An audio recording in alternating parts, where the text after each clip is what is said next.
অনেক পীর আছেন যারা তাদের নিজের দলে লোক ভিড়ানোর জন্য নানা রকম ফন্দি এঁটে থাকেন। এরূপ একজন পীর নিজের পীরত্ব প্রচারের জন্য একটি কেরামতি দেখানোর সিদ্ধান্ত নিলেন। তিনি সেজেগুজে এক নতুন রাজ্যে প্রবেশ করলেন। তার শিষ্যকে কাফনের কাপড় পরিয়ে লাশবাহী খাটে শোয়ালেন।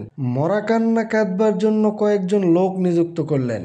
এরপর জানাজা পড়ার জন্য লোকজন ডাকা হলো। বিশাল জনতা যখন জানাজা পড়ার অপেক্ষা করছে, তখন পীর সাহেব হঠাৎ করে খাটের কাছে আবির্ভূত হলেন এবং লাশকে উদ্দেশ্য করে বললেন, কুম্বি ইদনিল্লাহ, আল্লাহর ইচ্ছায় উঠে দাঁড়াও। শোনা মাত্রই লাশটি কাফনের কাফন ফেলে দিয়ে উঠে দাঁড়ালো এবং হাত তুলে জনতাকে সালাম জানালো। সরল মনা জনগণ পীরের এই কেরামতি দেখে চারিদিকে ডঙ্কা বাজিয়ে দিল। দূর দূরান্ত থেকে লোকজন এসে ভিড় করতে লাগলো। রাজ্যের রাজাও এই নবাগত পীরের কাহিনী শুনতে পেলেন। তিনি ছিলেন খুব বুদ্ধিমান। পীরকে তার দরবারে ডেকে পাঠালেন। পীর সাহেব মনে মনে ভাবলেন, তার কৌশলটি বৃথা যায়নি। রাজাও তার ভক্ত হয়ে পড়েছেন।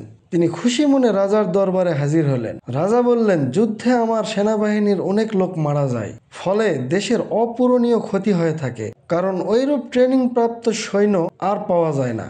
আপনি এই দেশেই থাকুন, ওদেরকে জিন্দা করায় আপনার কাজ। আপনার ভরণ পোষণ এবং যাবতীয় খরচ আমরা বহন করব। রাজার কথা শুনে সাহেবের পায়ের তলা থেকে যেন মাটি সরে গেল। তিনি দুই চোখে অন্ধকার দেখতে লাগলেন এবং সুযোগ বুঝে অতি গোপনে রাতারাতি দেশ ছেড়ে পালালেন।